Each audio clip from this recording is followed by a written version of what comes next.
Bismillahirrahmanirrahim.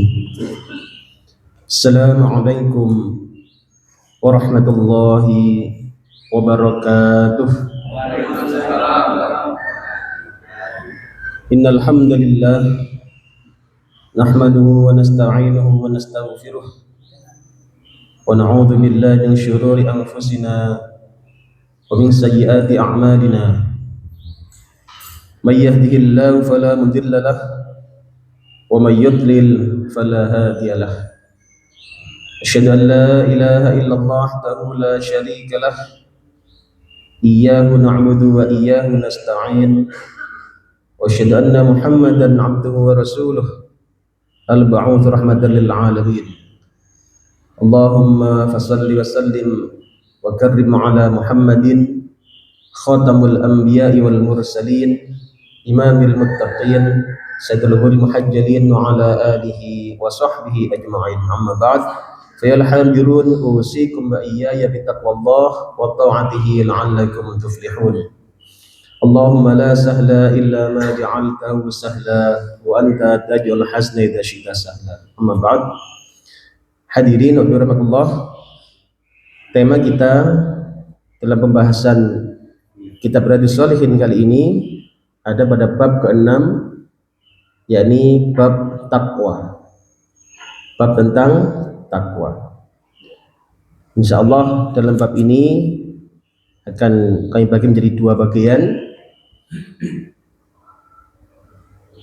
Dan hari ini insyaallah kita pada bagian pertama ada 3 sub pembahasan yang bisa kita ambil sebagai pelajaran dalam bagian ini.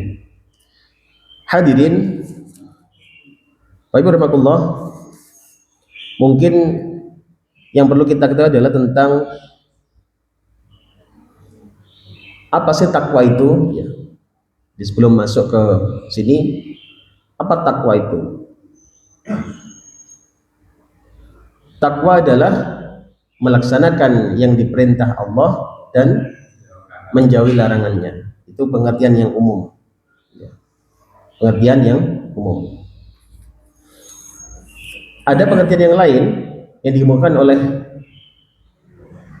Umar bin Khattab radhiyallahu anhu ketika ditanya tentang apa itu takwa. Beliau mengatakan takwa itu seperti engkau berjalan melewati jalanan yang penuh dengan duri. Berjalan melalui jalanan yang penuh dengan duri. Apa ciri-cirinya orang berjalan melalui jalan penuh duri itu? Hati-hati, pelan-pelan, teliti, ya. Kan tidak bisa jalan-jalan yang penuh dengan duri terus konyok-konyok gitu kan, tidak bisa.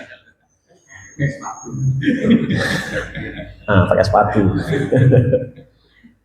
Artinya butuh keberhati-hatian. Nah, hadirin, itu pengertian yang sudah kita dapatkan dulu. Hadirin, mari kita masuk ke dalam pembahasan ini dalam kitab Riyadhus Shalihin. Yang pertama adalah bahwasanya takwa itu adalah perintah Allah. Takwa adalah perintah Allah. Allah menjelaskan dalam Al-Quran, sebagaimana dikemukakan An-Nawawi dalam pembahasan ini. Yang pertama diantaranya adalah surat Al-Imran ayat 102. Al-Imran ayat 102. Ini yang sering kita dengar ketika khatib mengingatkan kita ketika di atas mimbar. Yang utama adalah ayat ini. Allah berfirman, a'udzubillahi minasyaitonir rajim, ya ayyuhalladzina amanu taqullaha haqqa tuqatih wa la tamutunna illa wa antum muslimun. Kan begitu. Ya ayyuhalladzina amanu, hai orang beriman, ittaqullah, takwalah kepada Allah. Bertakwalah kalian kepada Allah. Haqqa tuqatih, dengan sebenar-benarnya takwa. Hadirin, sangat jelas bahwasannya takwa adalah perintah Allah. Jadi kalau kita ini takwa itu bukan pilihan. Enaknya takwa enggak ya? Oh enggak, bukan enaknya takwa enggak atau enggak. Ya harus bertakwa gitu ya. Bukan enaknya. Dia harus bertakwa, harus belajar. Kenapa? Karena takwa itu ternyata adalah perintah Allah. Ada lagi di ayat yang lain. Surat At-Taghabun ayat 16. Fattaqullaha mastata'tum. Fattaqullaha mastata'tum. Maka bertakwalah kepada Allah sekemampuanmu. Mastata'tum, sekemampuanmu. Hadirin, kalau tadi ayat yang pertama tadi haqqa tuqatih, ya, dengan sebenar-benarnya, yang ini mastata'tum. Bagaimana itu? Mungkin pernah kami sampaikan ya di dalam ngaji kita ini. Saya tidak tahu jenengan masih ingat atau masih lupa. Masih lupa.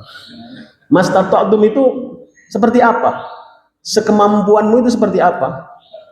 Itu kan pernah ada seorang bertanya kepada Syekh Abdullah bin Azam, ya, rahimahullah ta'ala, kan pernah tanya, Syekh, apa yang dimaksud dengan mastata'tum dalam ayat ini? Bertakwalah sekemampuanmu. Bertakwalah dengan mastata'tum, itu sekemampuanmu. Itu apa artinya? Kemudian apa yang terjadi? Beliau ngajak si penanya ini, kemari. Diajak ke tanah lapang, lapangan bola. Kemudian kamu tunggu sini. Terus beliau lari ngelilingi apa? Lapangan bola. Muter satu. Si penanya heran aja ini, loh, saya ini tanya masalah tafsirnya Al-Quran kok terus diajak tentang lapangan gitu. Beliau lari 1, 2, 3, masih lari terus. Sampai kemudian kesekian kalinya beliau berhenti dan ngeblak pingsan, semaput beliau. Si penanya tambah heran lagi, loh, saya ini cuma tanya apa artinya mastata'tum, kok terus penjenengan lari sampai pingsan begini. Apa yang beliau sampaikan? Itulah mastata'tum. Apa itu? Yani engkau tidak berhenti untuk berusaha, engkau tidak berhenti untuk berikhtiar dalam ketakwaan itu sampai Allah yang menghentikanmu. Engkau tidak berhenti sampai Allah yang menghentikanmu. Jadi mastata'tum itu ukurannya bukan suka-sukanya kita, tetapi adalah sekemampuan, adalah sampai batas Allah yang menghentikanmu. Masya Allah. Hadirin, kebayang nggak kira-kira kayak apa berarti takwa itu? Maka seorang bapak misalkan di rumah ketika menghadapi istrinya, itu sabarnya itu nggak ada batasnya, Pak. Misalkan istri masih marah terus, tidak apa-apa deh, silakan marah. Aku akan bertakwa pada Allah sampai Allah yang menghentikanku. Serem sudah. Itu istrinya kelepek-kelepek gitu, waduh. Jadi ada sama sudah, si ibu juga begitu. Digoda bapak ya kan? Apa godanya? Pamitan mancing, bawa koper ya kan? Sudah. Tidak akan menyerah, tetap bertakwa. Aku tetap akan bertakwa. Apapun yang terjadi, mau kamu seperti apa, tetap bertakwa pada Allah. Sampai kapan? Sampai Allah yang menghentikanku. Itu suaminya.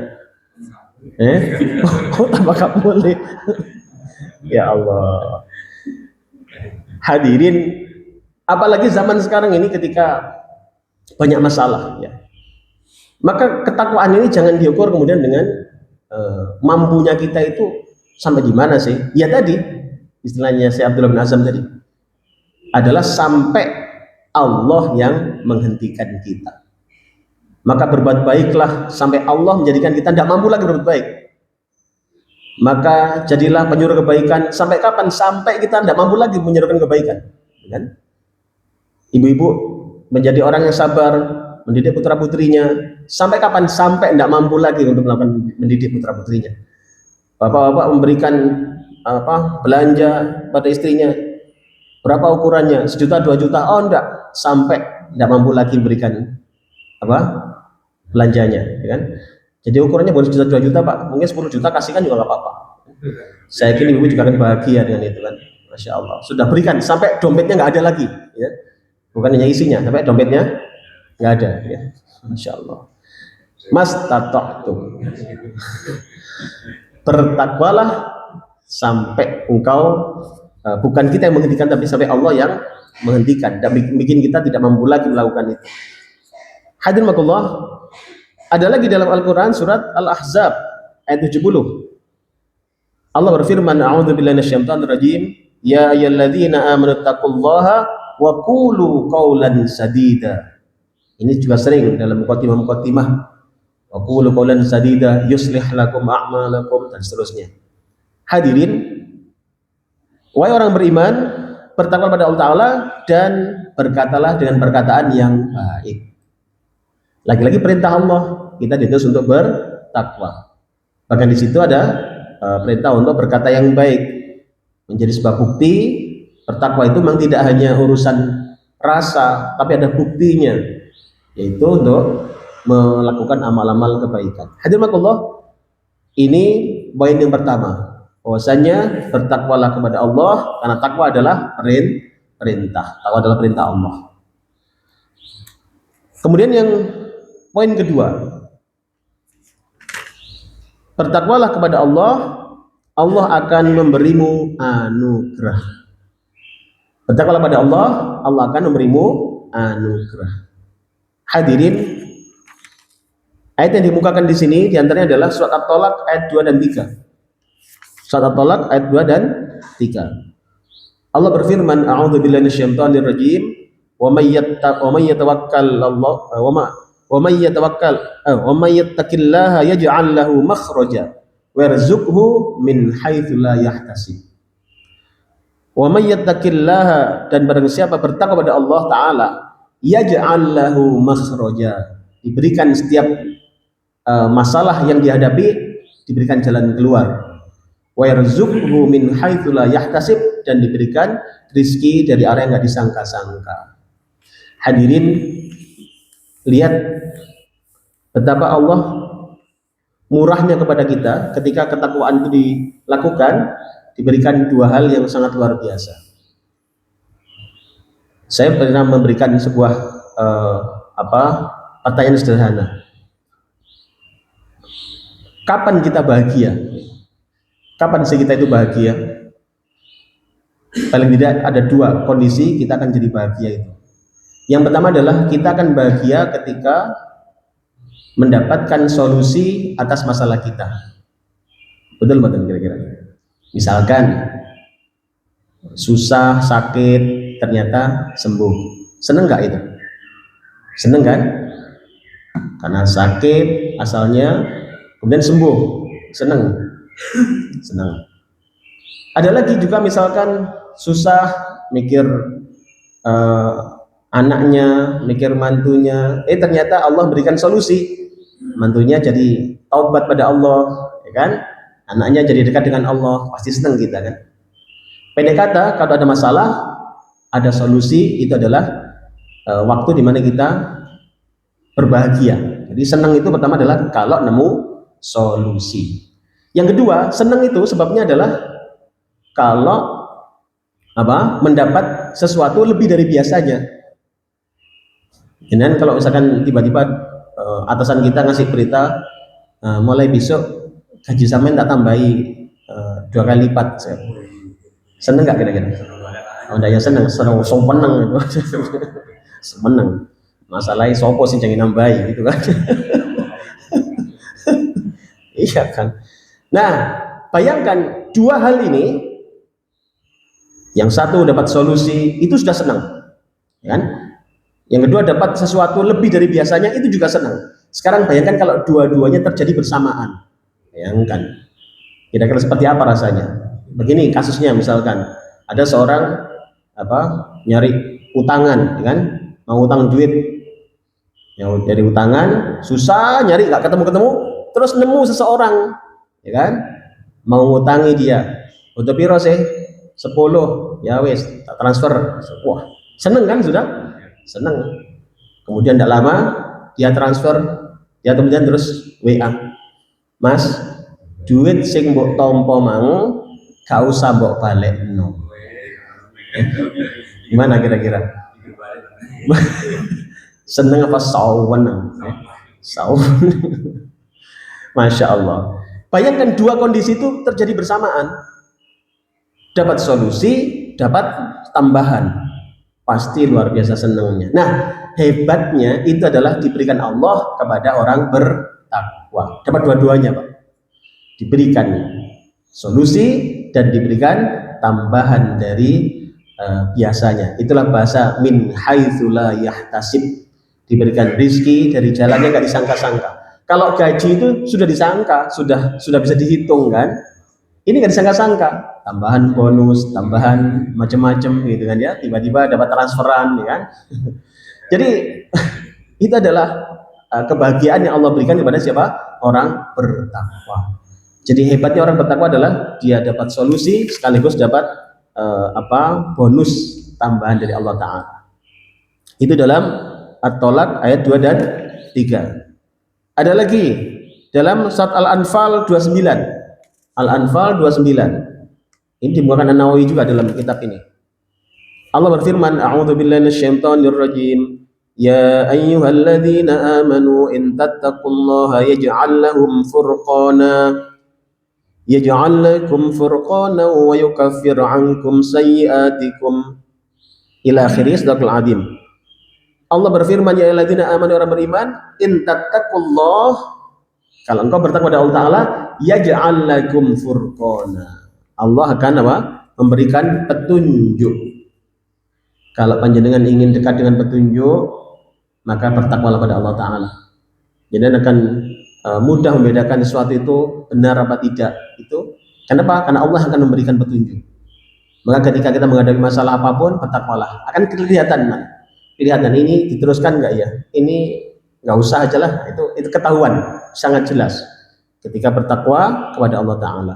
Wa yukaffir ankum sayyi'atikum, dan dimaafkan diampuni, ditutupi kesalahan kita, dan wa yaghfir lakum dzunubakum, dan diampuni dosa-dosamu. Hadirin, orang bertakwa diberikan petunjuk, ditutupi kesalahannya, diampuni dosanya. Ini adalah anugerah dari Allah Ta'ala ketika bertakwa. Ya, sekali lagi, bagian kedua tadi apa? Bertakwalah kepada Allah, Allah akan berimu anugerah. Yang kedua. Yang ketiga, yang terakhir dalam bagian ini adalah hati-hati dengan dunia yang mempesona. Hati-hati dengan dunia yang mempesona. Hadirin,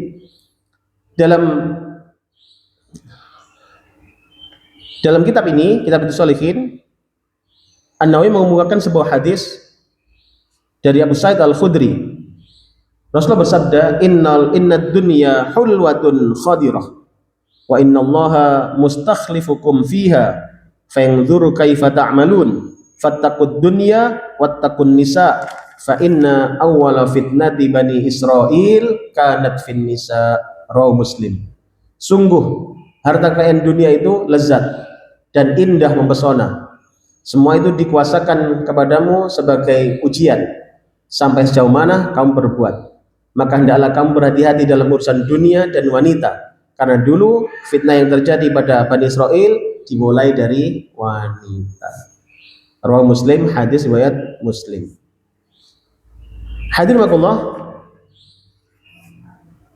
terkait tentang ketakwaan ini, ternyata salah satu ikhtiar kita adalah menjaga diri dari ujian dunia, menjaga diri dari dunia yang mempesona ini. Rasulullah menggambarkan seperti sebuah khulwatun khadirah, sebuah kenikmatan yang hijau ranum.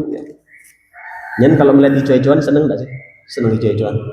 Seneng mana Bu? Lihat hijau-hijau atau merah-merah begitu? Yang merah ya. Oh. Itu ternyata khulwatun khadirah. Dunia itu nampak seperti itu, menyenangkan sekali. Bayangkan seseorang kalau melihat kekayaan, jabatan, itu kan bayangannya sudah kemana-mana kan. Misalkan lihat kekayaan, misalkan mau dapat dapat jodoh, anaknya orang kaya, ya kan? Wis tuwa pisan itu. Kan pikirannya sudah wah iki apa? Senden apa namanya? Senden kayu jati. Sudah kemana-mana pikiran itu. Itu kenapa? Karena memang menggambarkan betapa dunia itu mempesona. Orang sudah ini belum masuk ke dalamnya itu sudah kebayang-bayang, padahal belum tentu dapat. Ya, jangan-jangan habis nikahan dijual semua sama mertuanya gitu kan. Jadi belum tentu dapat gitu ya. Tapi saya kebayang. Seorang yang mau naik tahta misalkan, mau naik jabatan, wah itu sudah kebayang-bayang sudah. Wah nanti dapat ini, punya fasilitas ini, setiap hari dijemput, wah bla bla bla gitu. Padahal belum tentu dapat. Artinya memang itu memesona. Dunia itu sudah mempesona orang menjadi terfikir kemana-mana sudah. Melihat seseorang yang cantik itu kemana-mana pikirannya kan? Ya kemana-mana. Sholat tuh mikir aja. Kirain zikir ternyata mikir. Ya Allah. Makanya kan itu dunia, gitu ya, dunia. Makanya naudzubillah. Ini adalah dan perintahnya peringatan Rasulullah adalah fattaqud dunya wattaqun nisa. Maka bertakwalah kepada Allah urusan dunia dan urusan wanita. Hadirin, ibu-ibu tidak perlu tersinggung. Ini kok hanya wanita aja Ustaz? Memang laki-laki nggak? Ya udah, ya. Laki-laki juga bisa goda gitu dia. Bukan itu maksudnya, tetapi memang permasalahannya adalah ini dawuhnya kepada laki-laki waktu itu. Bukan berarti kemudian ibu-ibu tidak perlu bertakwa kepada laki-laki, bukan. Sama. Kenapa? Karena itu masuk bagian dari dunia. Jadi dunia adalah masiwallah, apapun selain Allah. Urusan-urusan yang harta, tahta, bukan wanita diganti pria, ya kan? Kali bukan pria. Itu semua harus berhati-hati. Kenapa? Karena semua bisa menjerumuskan. Hadirin maka fattaqud dunya, fattaqun nisa, hati-hati dengan dunia, hati-hati dengan pasangan, ya kan? Kenapa? Karena itu dulu Bani Israel itu jatuhnya itu fitnah pertamanya adalah karena wanita. Hadirin mari kita berikhtiar dalam rangka menjaga ketakwaan pada Allah Ta'ala. Maka urusan dunia, urusan wanita, urusan pasangan, urusan keluarga kita jaga juga. Kenapa? Karena mereka sangat berpotensi menjadikan kita tidak bertakwa pada Allah Ta'ala. Lihat banyak orang yang sekarang ini jatuh korupsi misalkan, ternyata bukan hanya maunya, mungkin didorong oleh istrinya, didorong oleh anaknya, karena kebutuhan-kebutuhan hidup keluarganya, sehingga dia berbuat jahat. Maka fattaqullah. Ibu-ibu juga begitu, jangan sampai kemudian terpengaruh karena misalkan bapaknya anak melakukan apa-apa, jangan sampai terpengaruh. Takwa aja pada Allah Ta'ala sudah. Kenapa? Semakin takwa pada Allah, Allah akan berikan solusi. Allah akan berikan anugerah yang besar di luar yang biasanya.